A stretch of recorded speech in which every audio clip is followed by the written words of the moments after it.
Let me ask you this, McKenzi. Tell me what this word, when I spell this word, I want you to pronounce it. B-R-O-K-E. It's like B-R-B. yeah, Yeah. What is it? broke. Yeah. Broke as a stone. That was another reason why I didn't want to spend all the money that we didn't have. We were trying to get back to being debt free. Yeah. So I pulled it out of my 401k and said, we're doing this one time. And it got out of control. I'll admit it got out of control. In terms of more people, Yeah, more people, yeah. more people. More Like people that. means more money, though, right? Yes, Well, and then there were still people, his cousins, that found out they weren't invited. One cousin. One cousin. She got so irritated. She sent me a nasty text message. I can't believe you didn't even invite me to your wedding. I'm like, I didn't invite anybody to the wedding. Lisa did. Right.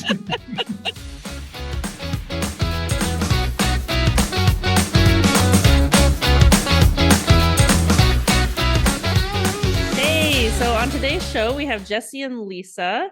Lisa, I met you a long time ago. Yes. And then I actually was sort of introduced to your son through a friend who was in an organization. I was going to take photos of him. Yes. And then I ended up taking some family photos. And then we've progressed to taking some of your business photos. And now my company's doing a book club on your book. Well, and the reason for the elevation and the growth that you experienced from just meeting her, defining women's, all to the different layers you mentioned, and now you have a book club and you chose the book that Lisa and I just recently wrote to do that. That's because Lisa grows on people. That's why. It just keeps popping. And we have a lot of mutual connections. Yes, we do. A lot of mutual connections. Yeah. Well, and then through Lisa Olshafer, because Right. you were offering to take pictures during COVID. So that was my another gosh. touch. I did that too. Yeah. That's so cool. So the reason that I'm having you guys on this show today is to talk mostly about relationships. Let's do it. We're ready. We're ready to rock and roll. I would love to learn or tell the audience a little bit about your book, the newest book. So those of you that are listening or watching this, when McKenzi says, tell a little about the newest book, what McKenzi's saying, and I'll toss the ball to Lisa and she can break it down. We have, some people would think of it as a series. We have more than one book with the same main title. Okay, so the main title is How You Leave Them Feeling. Okay, and every subtitle, so now there's 3 different books called How You Leave Them Feeling as the main title, and then there's a subtitle that defines what the book is going to be about. The first 2 was about personal and professional development. That would be book 1, and then an advanced version of that, book 2, that came out and was published in 2022. The first book was published 16 years ago. Okay. And then the upgrade of that was published in 2022. And then Lisa and I wrote a 3rd book. We call it the How You Leave Them Feeling universe. We don't say series, because when you say series, that makes people believe that you can't read book 2 if you haven't read book 1. And you can't read book 3 if you haven't read book 2, but you can read them in any order. And so the subtitle focuses on precisely the messages we believe that the world is asking for us to share based on our expertise, and where there are breakdowns and fractures and breakups and loss in the world where we have experience from our coaching business and our speaking business. We write about that with case studies, and everything in the book is real. Nothing's made up. Yeah. So the 3rd book is How You Leave Them Feeling. The subtitle, Your Foundation for Inspiring Love and Relationships. Now I'll toss the ball to Lisa. She'll tell the audience and those that are watching this what that's about, and what some of the jewels and nuggets that they can expect. Yeah. You know, when you hear Your Foundation for Inspiring Love and Relationships, you would tend to think it's about love relationships. Right. So don't let that misguide you or mislead you, because it's about all relationships, whether it's a relationship with your significant other, your husband, your wife, your mother, your father, your children, your siblings, colleagues. It's about all of those relationships. But what inspired us was in 2020, we were sitting with some friends and they're talking to us and they're like, you know, you guys really need to write a book, because so many people compliment you on your relationship. And what are your secrets? You know, don't hold them within. Other people want to have a healthy, happy relationship like you guys. Why don't you write a book and share that with the world? Well, it was also at the same time when COVID had just hit and had been the world shut down. It was about a month after COVID hit. And we were sitting there and they said, if not now, when? Right now, is it a prime time when the world could use this now more than ever? Because COVID was one of the highest divorce rates. Right. Suicide, anxiety, depression, and I could go on and on and on. And, yesterday or today, they actually announced that we are no longer in the pandemic.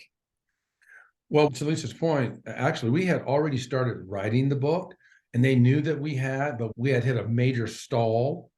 By the way, those of you that are watching or listening to this program, writing a book can be one of the most challenging things. Writing a good book can be one of the most challenging things you brave, because we won't talk about all of what it takes to do that, because the audience may or may not be interested. But there are a lot of what we believe is everyone has a book in them, but everyone will not be able to write a book because of the process that you have to go through. So our friends, at least to tell you about, that was Scott and Paula.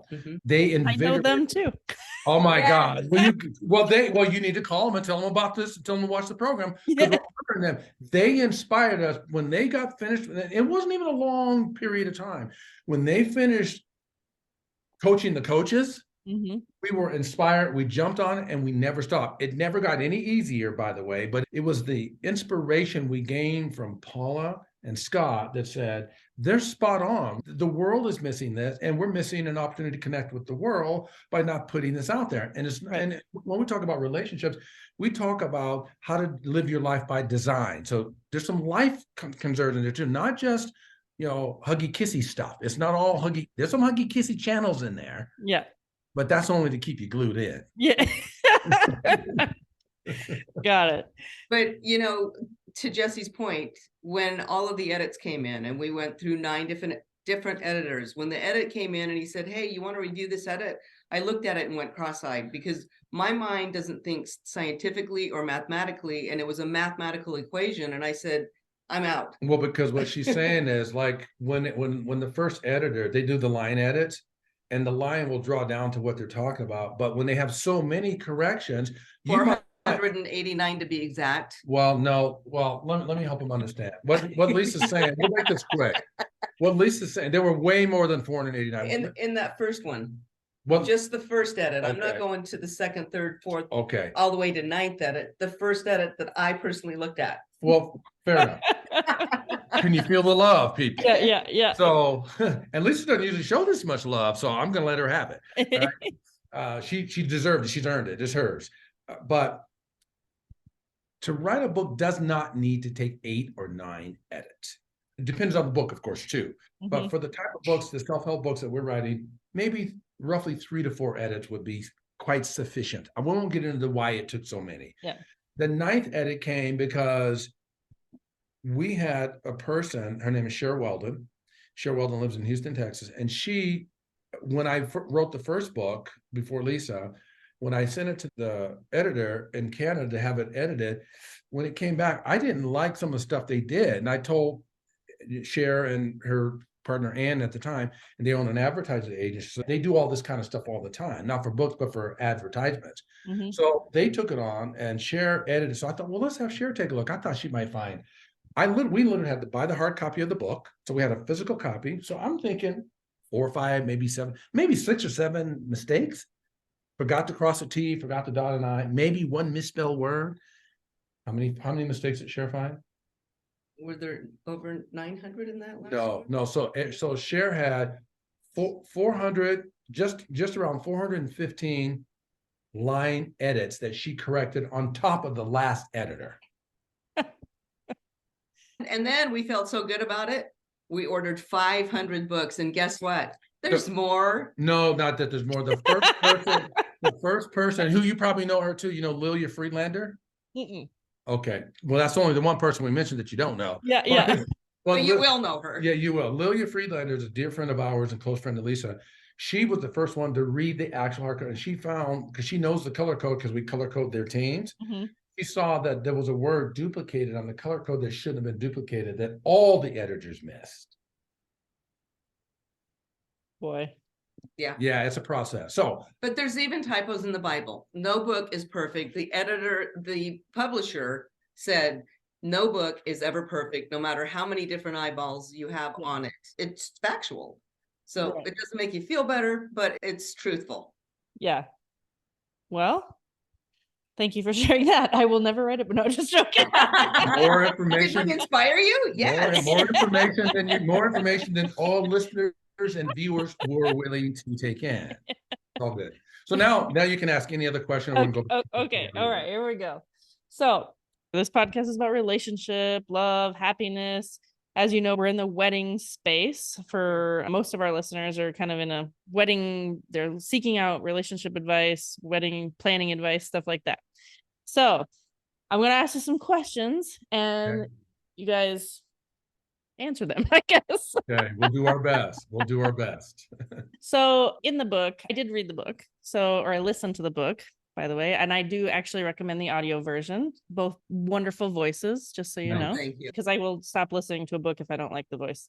Yes. So Same here. So you both mentioned that you've been married before and you've been, well, obviously divorced. What was dating like after divorce for you guys?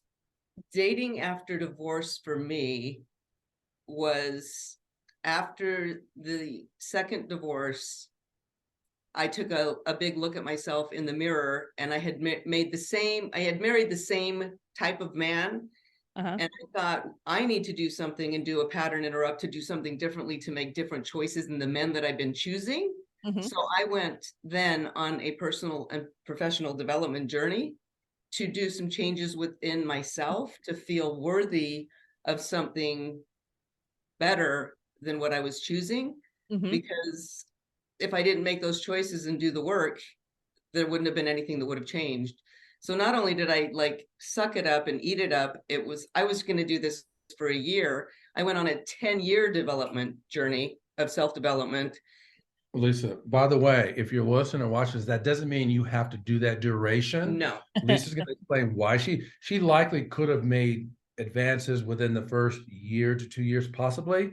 She'll tell us why she went on to 10, but I don't want the listeners or viewers to think, oh God, that's how I'm going to have to get better. I got to go 10. You don't put a measure of time on it. You do whatever it takes. Yes. But I was eating it up and needing every portion of what it was that I was learning, because my first marriage was at age 16.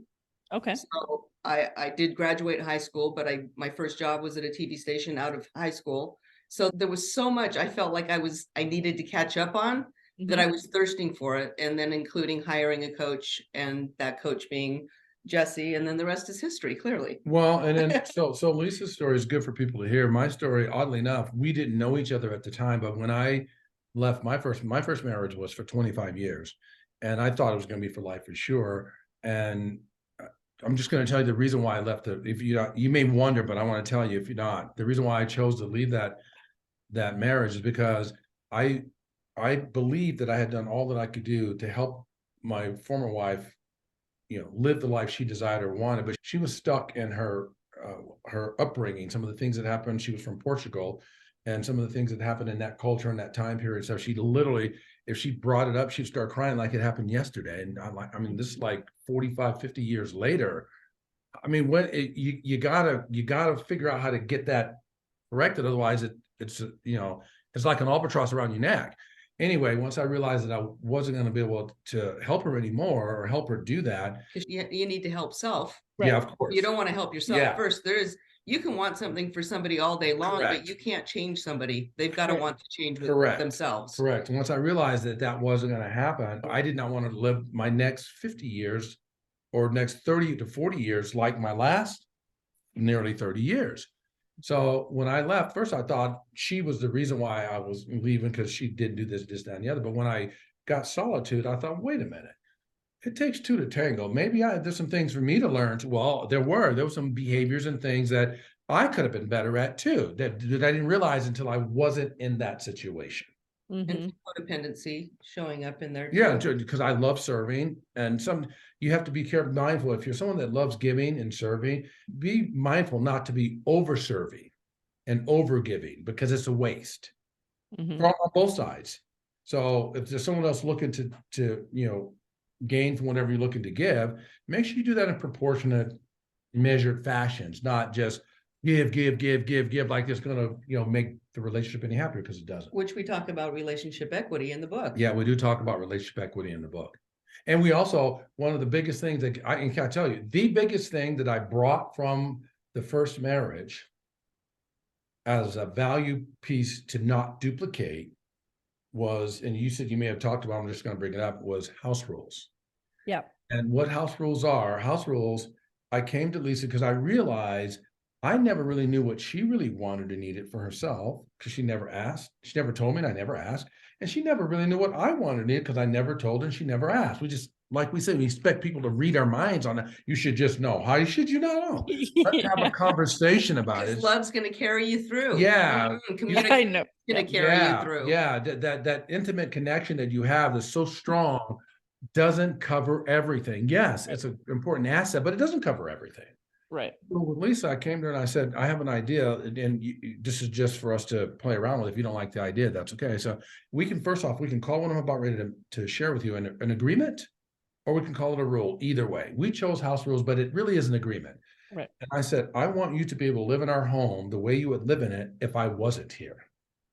And I want to be able to live in our home the way I would live in it if you weren't here. In other words, don't continually make sacrifices that are really important to you that you don't realize over time add up and make you resentful towards the other person. Right. So the game is, you have to have at least one house rule. Each of you have to have one. Mm-hmm. And you can't, and it has to be real, and you can't have more than 3. Yeah. Every 90 days, we have a conversation. Am I respecting your house rules? Are you respecting my house rules? And the house rules are non-negotiable. If I say this is how I want or need to have it, no questions asked. You don't get to tailor it. You just say, I respect that, I'll honor that, and vice versa. So Lissa can give you one of her house rules, I'll give you one, and then we'll see what you think about. Well, first off, before we do that, what do you think about even the concept of house rules or house agreements? Oh, I mean, I already kind of mentioned, and Ashley mentioned it too, that was one of my favorite things of the book. And I loved the house rules that you mentioned in the book, but I am curious if you do rotate them every 90 days or if they have changed over the years, because I remember Lissa's, I don't know if I remember yours, Jesse, from the book, but I'm curious if they've changed. Well, let me just go back to the day that we said I do, and then we got married. Jesse walked out of the house and he looked at me and he said, I'm going to change one of our house rules right now. And that is no texting and driving ever, because accidents happen so fast, and I love you. We love each other so much, right, that I wouldn't want either one of us to be that stupid to make a mistake, because it only takes 1 second to look down and bam, you're in an accident. So, I think this was in 2014, people fall into default behavior, right? mm-hmm. And just a month ago, Jesse's like, being in the car with you, I'll have the phone right here, but if I'm at a stoplight and I see if there's a text, I answer the text. Even if it isn't a text, she's looking down to see if it is, because it's an addictive behavior. Oh, it's so addictive. Yeah. So he's like, you know what? I'm just going to bring up that house rule. I think that we really need to not even have the phone in our presence to be motivated or even want to look at it, because if you look at the crashes out there right now, most of them are texting and driving. Right. And I said, done.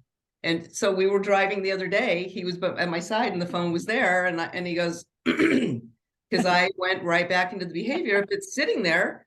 Yeah. So he just said it's an addiction, and it is, and it's a real problem. So that is one of our biggest house rules together right now. Yeah. So that's a good question too. Do you have them as a unit and individually? So that's kind of like the big house rule. Yeah. The one unified house rule that you're aware of is switch. That we both have it. So yes, we do have that one, and we keep it in a place called Relationship Excellence Suite. So it's literally written in an area. It's digital. It's in a portfolio where we can go in and we can review it, and I can make sure I'm aware of hers. She can, and my own, and vice versa. And then so you're welcome to change. The longer you are together, and the more opportunity you have, you can certainly change it, because you can change them out, all 3 of them, every 90 days, or one, or whatever you want. The longer you are together, the less you end up changing those, because you'll have the most profound house rules that really govern how you need to have it to feel whole and full in your own home, because your home is your sanctuary.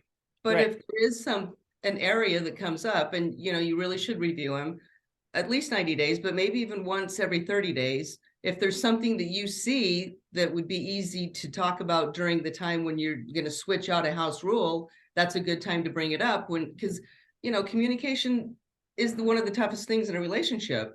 So it might be something that is going to upset the other person, but when you're sitting there and you have a set time to meet and you're talking about house rules, it's a good time to bring up, I'd like to switch out this. If you have 3, I want to switch this one out. Or if you only have 1, I want to add this one, and no questions asked, non-negotiable. It's this way. Well, let's hear yours. Mine? Yeah, both of them. Well, I just told you the one about the car. Right. Yep. That and switch are both on both of us. One of mine is in the morning, no questions asked. I need an hour to come around. I always do my meditation, my prayers, my intentions for the day in a bath. I'm kind of like a flower that's coming alive and unfolding. And when I'm out of the tub and I've done all of my daily intentions, I'm ready. It's game on. But anything before that, I don't like. I just have to come around. I don't like a lot of communication and engagement. And so that is an absolute, which has been since we moved in together, that's been there, and it will remain there, even though he knows now and it's set in stone. So we could switch it out. Yeah. But that's an absolute non-negotiable for me. You want to share one of yours, Jess? Yeah, I don't have anything against people that use alcohol for entertainment, as long as it doesn't get out of control or crazy, or where you're beyond your sense of rationale and you're trying to drive and so forth. Yeah. So, and Lisa's not overboard with anything like that, but when she's out and about, my concern is that she can do whatever she wants. I don't get to tell Lisa what to do, and I don't attempt to tell her what to do. She asks my opinion on something, I'm going to tell her the truth. But if I see a challenge or something that's in danger, I'll kindly and politely bring that to her attention. But at the end of the day, she gets to make her own choices. Mm-hmm. So, but one of my house rules is no drinking and driving. Mm-hmm. That is, I didn't tell her what she could have. Her and I figure out together what's acceptable below the point where you start to think you're okay and you're not. Right. First, we had it at 3 drinks, but now she backed it down to 2 drinks. So when she's out and about enjoying with the girls or hanging out or whatever, she can have a drink. She can have 2 drinks.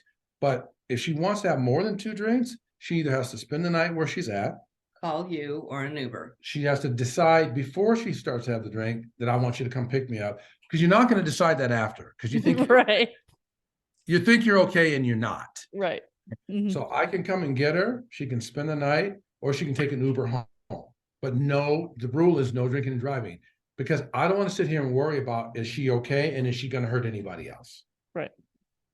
I love it. And there's one more, that because Jesse coaches for a living all day, right? Yeah, I remember this one now. Yep. Yeah. So if I come home and he's in the media room watching a movie, no questions asked, he's in there unwinding because he just had a tough session. And if he's watching it, there's no questions asked. I'm watching a movie and just let me be. Got it. Yeah. You did have that. Is that the same, from what I remember, that you don't take calls outside of your time? Yeah, or work boundaries. Yes. That's biz rules. Those are business Got it. rules. Okay. So we have business rules and we have house rules because our business is in our home. Got it. Yeah. So we have business rules. So that's a big one. And actually, I think that I just had this come up today. My husband and I often share an office, and it's pretty rare that we have a Zoom call at the same time, but I didn't know he had a Zoom call and I was on a Zoom call. And yes, there was like, oh shoot, so many people work in the same space now. Yeah. And so much has changed in the last 3 years because of that. And I actually be super curious if anything actually changed for you during that time, or if you've always kind of worked together in the same space. How's that all going for you? It's going phenomenal. Yeah, I'm asking for a friend, or maybe I'm asking for myself. It's, you know what, McKenzi, it's going phenomenal, and it always has. I think because of the nature of our relationship and because of the things you read about in the book, it made it a no-brainer how it works. Lisa has her own office and I have my own office. Then we have the whole rest of the house. And then we have a noise canceling machine. It's a little tiny it's noise canceller. You ever hear of those? Yep. I'm gonna write it down though. Yeah. Oh yes. It's huge. They're really inexpensive. You plug it in, and you know what? While you write that down, I want to grab it because I want to show it to you so that others can see it. I've got it right here. So he's got one in his office and I've got one in my office because it drowns out. You know, you can't necessarily hear everything he says, but it drowns out that you can even hear anyone talking. In other words, it actually negates the noise from the other side. What it does. So this is a noise canceling machine. Oh, yes. Therapists use these. Yeah. Yes, they Yes. do. They do. So we have them right outside the door. And plus then we have on our walls, like you see back here, we have that pad that Soundproofing. the soundproofing on my wall, on the back wall, on the front wall, and the wall between my office and her office and mine. Oh. So I literally don't, when I'm on session in here, I don't hear her. When she's on session or she's on a Zoom in there, I don't hear her. And the brand, by the way, is DOHM. Yeah. And it's really affordable. Oh. And I highly recommend getting one or two, one inside the office and one outside the office, or however that works. Completely. So Lisa has the right to come into the office anytime I'm working if she has no other choice. We have two printers, but the main printer is in here. And she only comes in here if I'm in a session, if she literally has no other choice. And I just pretend like I don't see her because I like to stay focused on the client. Right. But it's a rare occasion. Super rare, super rare. Or you when I'm on a Yeah, session. I prefer to just let that space be what it is. So it's a respect for that. But so our business rules are really designed so that we can have a separation between church and state, between our house and our relationship. So when we're in a husband-wife relationship, it doesn't feel the same. In fact, when we bought this house, the wall you see behind us, the owner before us did not have the wall there. So you can see the office from the bedroom from the, oh, no. We put the wall up. Yeah. Because we like to separate that. So when I'm done with work, I don't want to see or think about work. Yeah.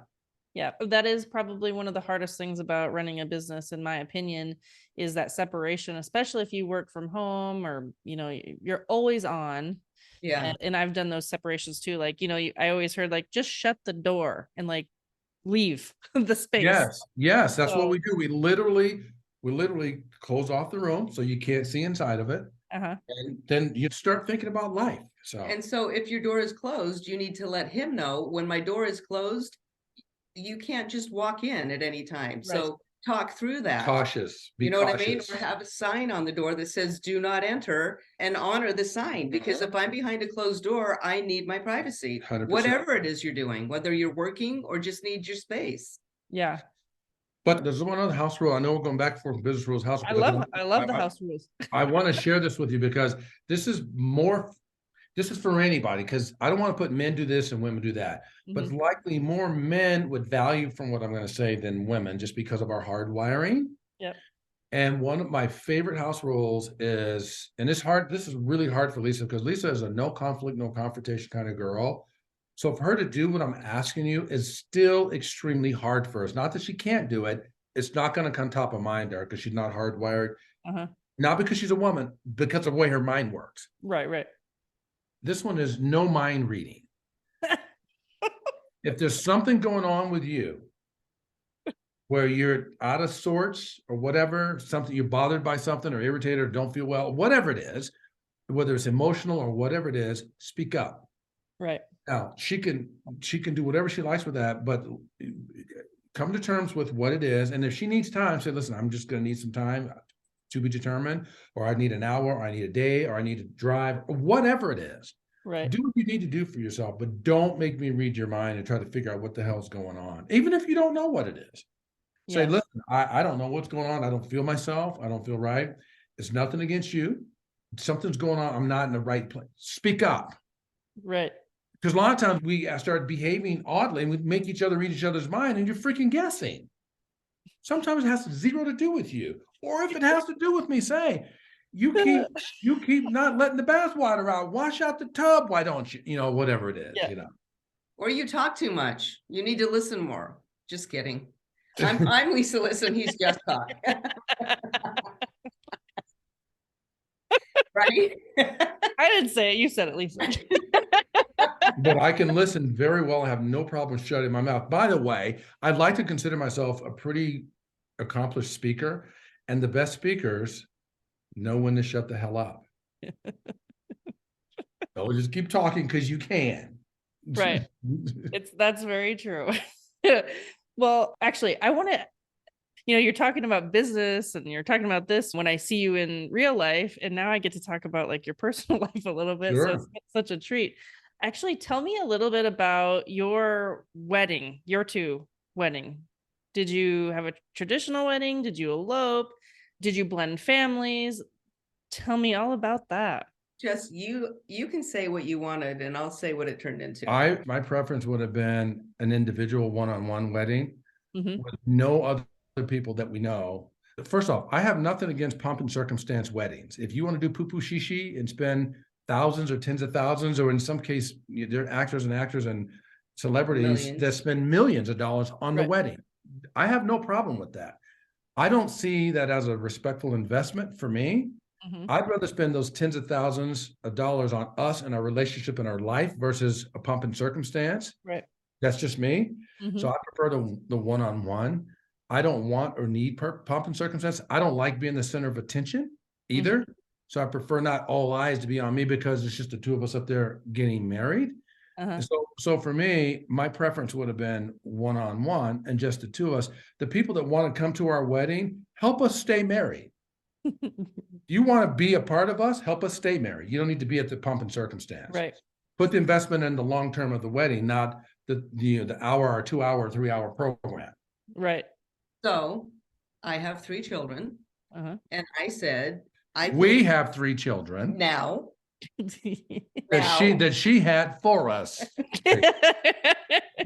I said, I think it's sending our children the wrong message if they're not included in our life, even though they're not living with us and they're grown adults. I want them to feel inclusive in this marriage. And what did I say when you said that? Okay, whatever you want, honey. So then Alex is a planner. Alex is the youngest of 3. And he's like, well, I think you need a maid of honor, and I think it should be your mother, and I think Jesse's dad should be the best man. And they were both aging, right? And I'm like, it was brilliant ideas, but it was well beyond one-on-one. Right. And then my best friend came, and then one of his dearest longtime friends actually had our wedding at his house in Desert Shores on the dock. Oh, okay. And so, and his sister came. So I think there were probably 12, 14 people in total. It was still small and intimate. And then we had a celebration party that was about 130 people at the JW Marriott. Okay. And there were people that we hadn't seen in a long time. It was a great time to get back together with these people. I said, maybe some business will come out of it. Who knows? Let me ask you this, McKenzi. Tell me what this word, when I spell this word, I want you to pronounce it. B-R-O-K-E. B-R-B. Yeah. What is it? Broke. Yeah. Broke as a stone. That was another reason why I didn't want to spend all the money that we didn't have. We were trying to get back to being debt free. Yeah. So I pulled it out of my 401k and said, we're doing this one time. And it got out of control. I'll admit it got out of control. In terms of more people. More people means more money though, right? Yes. And then there were still people, his cousins, that found out they weren't invited. One cousin. One cousin. She got so irritated. She sent me a nasty text message. I can't believe you didn't even invite me to your wedding. I'm like, bitch, I didn't invite anybody to the wedding. Lisa did. Right. I literally, McKenzi, invited no one. I didn't invite one person. She doesn't know the story. Yeah, it was a big poo-poo shishi wedding, but I didn't do this. I honored my wife. Right. My wife didn't know you. Can you believe that she was pissed off for a long time? This is not surprising, actually. I mean, it is surprising when you're going through something and you're like, oh, shoot. But these are the kind of things that come up when you're planning a wedding. It's so crazy. All basically the shit you figure out. It's amazing. Well, and then with Alex involved, he's like, well, do you have to have a cake? Well, we have to have flowers. We have to have this. And I mean, he was spending our money Like, He was making very good, very prudent choices. Today, we literally have, I made for Lisa's 60th birthday. I'm not sure what I want to do with it. I want you to see them, even if you fast forward a little bit. I made these 3 different videos because they're a little bit too long for you, but I think you should sample them just to test it. You'll dig this. And with what you do for a living, you can recommend this to your clients. Yeah. I made these 3 different videos, and they have from Lisa's childhood and all the children's childhood to now intermittent pictures with her favorite songs, all of her favorite songs. And I have videos from the artists and so forth with us flitting in and out. And there's a scene of us getting married, and to the lyrics to certain songs, the songs and the lyrics match perfectly. And Lisa and we wouldn't have that as a keepsake if we didn't do something like so. Yes, it was the prudent thing to do. It never would have been my choice, but the value in Lisa wanting it and Alex teaming up is still paying dividends. You've got, I'm going to find where they're so I can send it to you until you go right to this point. So I don't have to listen to the whole thing. well, we have a wedding video you could send her that's like 2 No, minutes I long. wanted to show some of the creativity between the power of this U-turn, and because this is about relationships, not just the wedding. Right. So I think, anyway, if you were to watch this, you would say, this is freaking brilliant, because as Lisa and I continue to mature, we can go back, because I loaded up on YouTube. Sorry, not YouTube, because that won't let me use some of the music, but I loaded up on Vimeo, and we can come sit back and watch that, and it tells the story Of our of her life, my life, and our life intermittently through her favorite songs.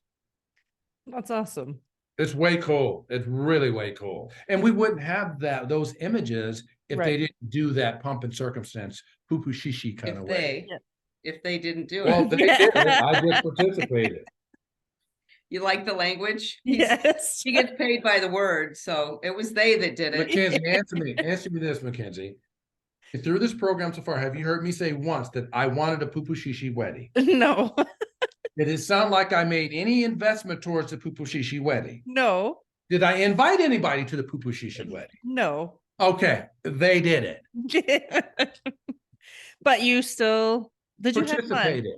I participated. I didn't hold out or play. Ooh, would you take her to be your married wife and forever? I do. No, I didn't. No, I said yes. Lovingly. Yes. But And did you have how fun? many years later? 15. 9. 9 or 15. Well, 15 together, 9 married. Got it. So we're both right. I count the time. What were you going to say? You said so. I don't want you to forget your thought. did you have fun? At the wedding? Yeah. I appreciated what it brought for Lisa's desire and the opportunity for the family not to feel like it's us against them because they were part of it. Mm-hmm. And whatever else other people took from that, I appreciated being able to offer that. I still challenge myself for being the center of attention, because that's not something you would think someone that speaks for a living from the stage wants to be the center of attention. Right. It's not true. So for me, that was the part that was hard for me to manage. Got it. And what about you, Lisa? I will cherish that day. It was a beautiful day. Now, there was more tension because my oldest daughter never approved of me being with any other man. And she said the night before we were getting married, I'm not coming. The other 2 kids. She said, I'm not coming because he's not my father. Oh, okay. And so the next day, lo and behold, she showed up because she didn't want to be excluded. Yep. And now there are, everything's fine and mended over, but everything's fine and mended over by whom? Because when I heard that she felt that way about me, I understand, I respect she has that choice. But the next day, she made me hold her hand for pictures and the wedding pictures. I didn't say here, that's a lie. I did not make him do anything. So let me ask you this. How do you think that left me feeling? Which part? Holding the hand of someone that doesn't want me to be in Lisa's life. That was very difficult. Yeah, I imagine that was difficult. It was awkward. Yeah. I say difficult because the reason why it was difficult, because I do honor Lisa and I respect Lisa and I value Lisa. I want Lisa to get whatever she wants for and from her life. Right. I want the same for me. Mm-hmm. The hard part is when she wants something that goes against my principle is I'm not fake and I don't want to play kissy poo poo shishi with someone that doesn't like me. If you Right. don't like me, I respect that because we're not all going to like each other. Right. Right. Don't make me play kissy poo poo with you if you don't like me because I'm not that guy. Right. So Does that make sense? Yes. So it's been 9 years later and things are much better today than they were 9 years ago, wouldn't you say? I would say that. And if you notice the attitude, the way she says today, no, wait a minute. And wouldn't you say, and look at me like, you better say the right damn thing too. Yes, dears. For real. Yeah, it is. For real, Farrell. It's phenomenally better. And so to Lisa's point, things are phenomenally better today for all kinds of reasons. We don't need to get into that. But when we're talking about in retrospect how things were then, those are very difficult choices. I can tell you most men most men that possess the conviction that I do would have never honored a holding of a hand as someone that told you just the night before to kiss my ass, you're not my daddy, and I don't want you marry my mama. Right. Because me marrying your mother has little to do with you. It has to do with your mom, really. Right. It's our life moving forward and you're a grown adult. And if you don't want to engage in it, you don't have to. But you talk about blended families. Yes, it's a blended family. But I respect her right to feel the way she feels, whether it's justified or legit or not. That's why the how you leave them feeling concept is not about you owning ownership by the way other people feel. If you can encourage, if you can persuade, if you can assist, if you can move forward or advance their feelings, if they're not copacetic or in coordination with yours, do what you can. But in the end of the day, she has every right to feel the way she feels, even if it doesn't feel right to me. Right. Yeah. That's just me. Yeah. So blending of families. That sounds like it gets better with time. Tell me about, I mean, I kind of got the beginning phase of it. And it sounds like it just progressively gets better. Is that? It does with work. But you have to work at it.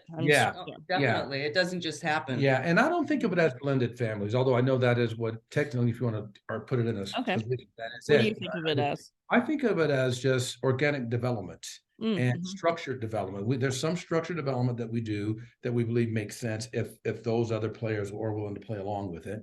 If they're not, then you have to back up and do something different. And then there's some organic development that happens. I think how you use that time with one another puts value in the possibilities of whether that gets to go up, go backwards. Usually it won't just stand still. It'll either go in one direction or another, typically. And I believe that is in all families, not just blended families. I think some of the most difficulty is in families that are not blended. Their brothers and sisters don't even speak to each other. Yeah. They're not blended. They got the same mommy and daddy. But I think it's about being consistent and being who you are and being authentic and not pretending to be somebody that you're not when they're around, because the authenticity over time that's the word is going to shine. That's the word. And that's who Jesse was the whole, we have family dinner once a month.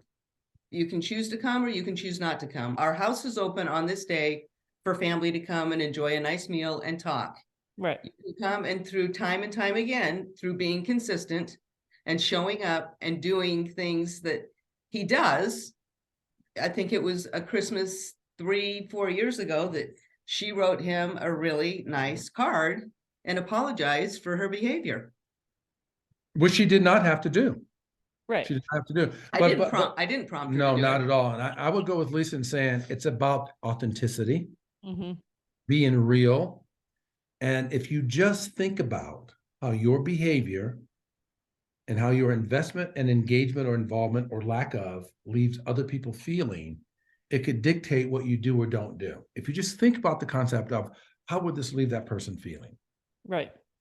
If you just do that. So when I think about it, it's actually amazing the way the wave and the synergy that Lisa and I work with one another. I think that's where the power is, to be quite honest with you.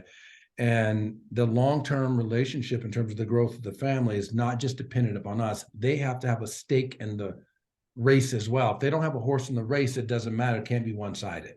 Right. They don't have to be 50-50 and you don't have to have measured points, but they have to have some level of investment. Otherwise, it's a one-way street. Yes. And I do believe in being authentic and telling it like it is. I just think that's a wonderful way to be. Yeah. And having hard conversations when you have to. It's not fun, but there are times when they need to be had. But through any obstacle and any difficulty, right, typically there's a gift waiting on the other side, but you have to get real before it can get better. right. Wow. I think also people can gain value. Just listen, Lisa. She's got some. At least You too, listen. Jesse, you too. That at least listen can do some talking too. Just so, you don't just listen. She listened extremely well, but girlfriend can talk too. So just. But I also think that our family can breed and gain investment from what they feel and the energy of the exchange between the two of us. They never really talk about it. I've never heard them talk about it, but I believe they gain value in seeing the quality of this relationship and how it rolls. Yeah, I understand that. Yep. Yeah, I believe in my family, my brothers and sisters, it's a bit of an oxymoron. My family sees Lisa as every single one of my family members sees Lisa as an enormous investment in my life because they believe that my personality and character broadened and changed and became more reachable because of Lisa's behavior and her impact on me. That vulnerability stuff you mentioned in the book. I think you could definitely go there, but I think the cape, it's a matter of being reachable and because go ahead, Liz. What did you just say? The cape that was at the couple of at the drive. Yes, exactly. So the audience and listeners know the cape was something that I didn't even know I was really doing, where I talk about having a cape in the car and 2 capes at the cleaners and the cape in the closet and being that person, being a Superman that could just do it all and be it all. And which goes back to the Hawthorne days too, Hawthorne, Nevada days, with some of those challenges too. And it was a way of navigating unfair playing fields and rising up and living a quality life. But that was hard for my family members to see me with this cape all the time. I knew that it was part of my growth and I had to do it to be able to live the quality of life that I wanted.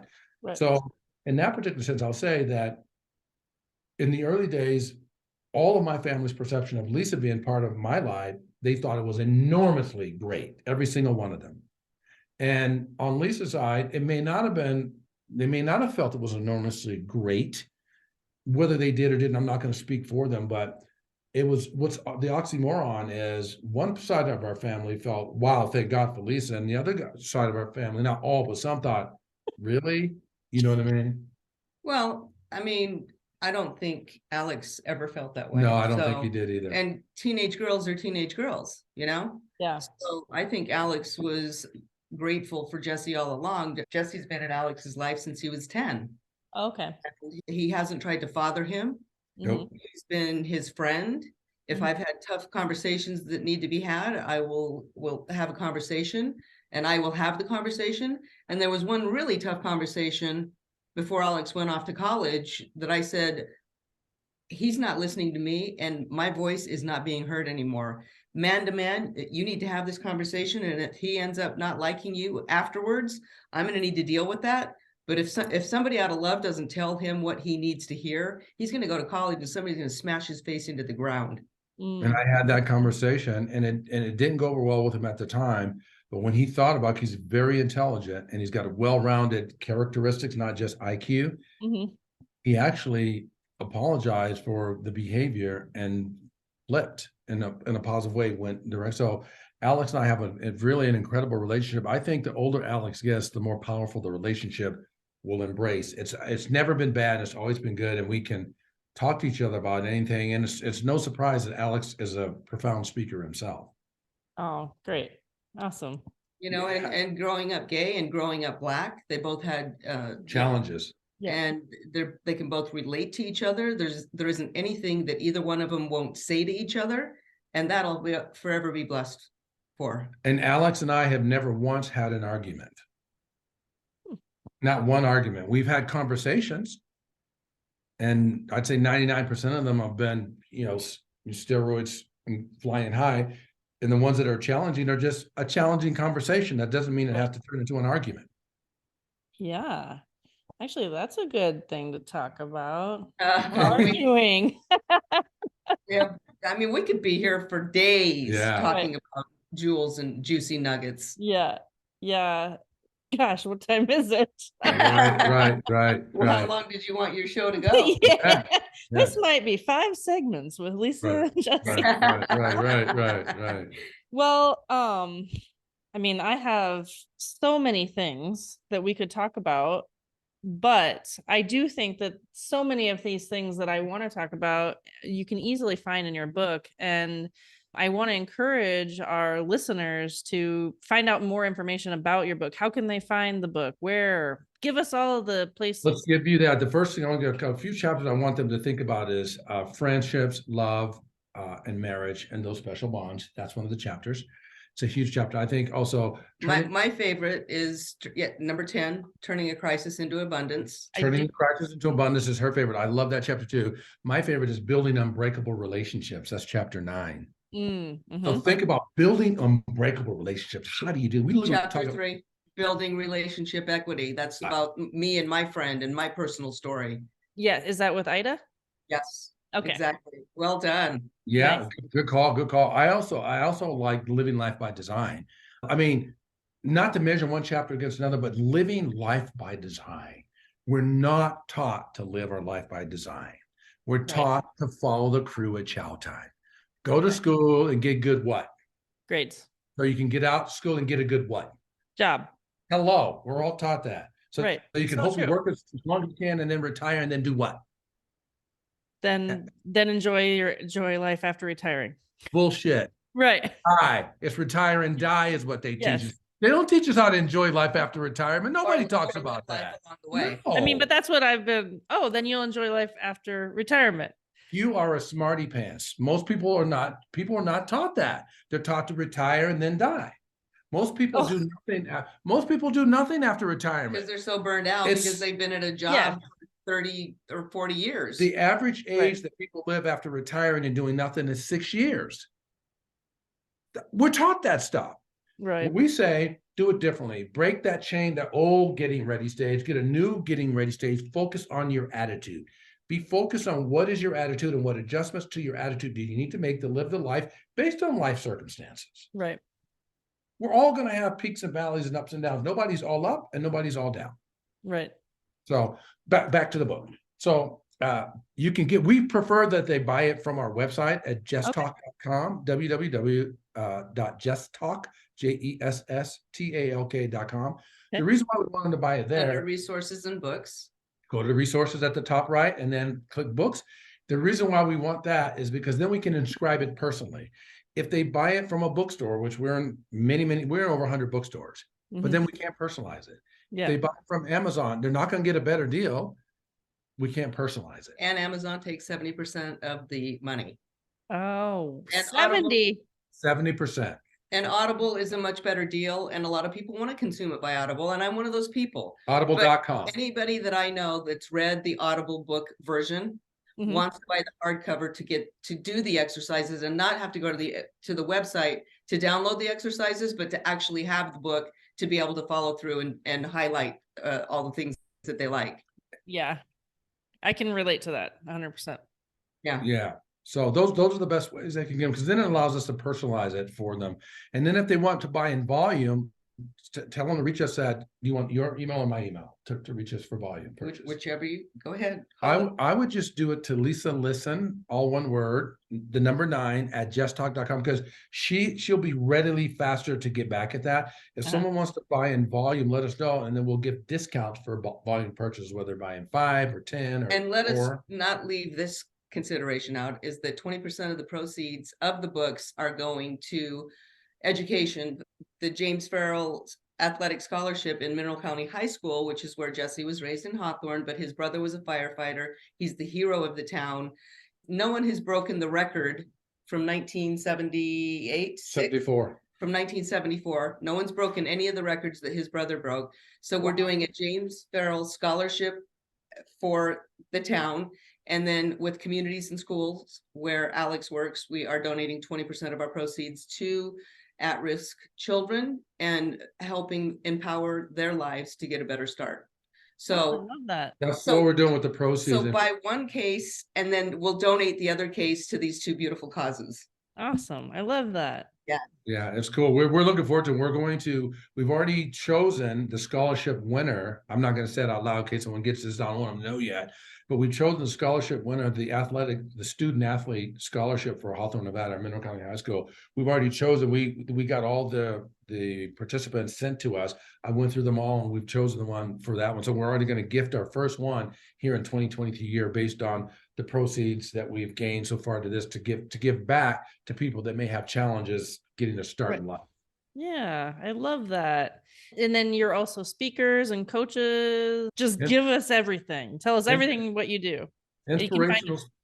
Yeah, it's inspirational speakers and master coaches, and we do leadership development programs, and we do communication programs, teaching companies and entities and associations how to communicate more effectively and leadership concepts and so forth that we speak. We call that one to many, speaking from the stage, and then we're moving our business into group coaching. That's our preference, but right now the lion's share of our coaching is one-on-one coaching for master coaching for personal and professional development. And then from time to time, I do Women in Conversations, which is a 3-month program where women of all walks of life, whether they're retiring from corporate and don't know what to do next, or whether they've retired from corporate and don't know what to do, or they're a housewife and want to get started, wherever they are in life, I meet them where they're at, and we get accountability partners and we help get them up and running. So that's another program that's near and dear to my heart. Is that new, or that's something that That has been going on for what we've done 5 or 6 years conversations, but yeah, it's probably gone on since before COVID. Okay, that is great. I love it. Yeah, one concept that people love, we don't do it as much as we used to, but it's called conversations. And we gather a group of people, somewhere between 12 to 15, typically is best. And we have this thing called conversation, and we don't start with a subject. We don't start with any, and we bring them all together and we start a dialogue. And it's so empowering. We have to make people sign an agreement when they walk in that they will leave in 90 minutes because they won't leave. We developed that probably 15 years ago, and we thought to ourselves, people shouldn't have to always pay us. Let's do this as a way to give back to the community. Right. So we do this as a way to give back, and we had been doing it for free. We want to get back to it, and we thought it would be a great to do conversations powered by how you leave them feeling and talk about the book. I love that. I love it. And I can say that my team, I mean, I got a lot of great information out of the book. I have my little bookmarks in the Audible, and I am doing exactly what you said. I listened to it, and then I'm going through and highlighting more things and thinking about it a little bit more. And I just thought it was a wonderful book. And I think that you guys are wonderful people. And I'm excited that you were able to join us on this show and kind of share some of your wisdom. But I definitely recommend everyone get the book because there's so many more awesome things that I learned from the book just to apply to my personal relationship with my husband, but also my relationships with my friends, my relationships with my community, my relationships with my business team, everything. And it's been really impactful for us. So that is so, we're so happy to hear that. And Lissa has, to your point, Lissa has a reader that tell her what she said about the therapy and how long they were in therapy and what that book did for them versus marriage and counseling and therapy. She said that they have been in marriage therapy for the last 10 years. And she said, I started reading that book. Shh, don't tell anyone, but I was at work. And once I started reading it, I couldn't put it down. And that book did more for our marriage in one day than 10 years of therapy. And that's powerful. Right. That's very powerful. And she meant that. So we're glad that you're finding some tools in there for you and your husband and your marriage and your relationships.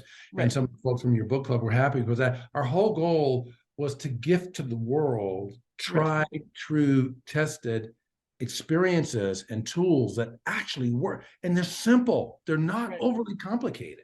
That's what I love about it, especially that house rule one. I was like, I know. Gosh, really? I think of that, right? And then all you have to do is say it. That's it. Yeah. And honor it. That's it. And honor it, yes. And be knowledgeable about each other, not just yourself, even yourself, but each other. So many people are intimate, close relationships and don't have any idea how that person wants and needs to have it. Right. I love it. Well, thank you so much. I appreciate it. And we appreciate you. Thank you. Is there any last words you'd like to share with the listeners? I would say it's in book number 1, How You Lead and Feeling, Personal Professional Development. Be careful of the company that you keep because your quality of life depends on it. Mm. What you resist persists. Okay. Yep. Lisa, can you elaborate on that one just a little bit more? Well, you know, we go through life and we resist one another. We resist talking. We resist because it's easier to just go along, or we think it's easier to just go along. And right? nothing gets resolved. You're just resisting it. And if you don't do a check on that resistance, it's going to persist, and you need to lean in and you need to figure it out before anything will change. Regardless of what it takes. And it may not be figured out between the intimacy of the two of you. You may need a trusted advisor. It doesn't necessarily have to be a life coach. It doesn't necessarily have to be a therapist. It doesn't necessarily have to be a psychologist. It could be a significant other that you both love, trust, and they don't have a horse. Unbiased. Right. I was going to say they don't have a horse in the race. Same thing. An unbiased decision maker that can help you see things that you cannot see for yourself. Right. Sometimes you got to get outside of yourself to see inside of yourself. Cool. Well, thank you so much again for your time. I appreciate it. And we'll list all of the details about where we can find your book and the best place to buy it in the show notes. So thank you again. So much. Thank We you. appreciate you. McKenzi, thank you. We appreciate you. Thank you.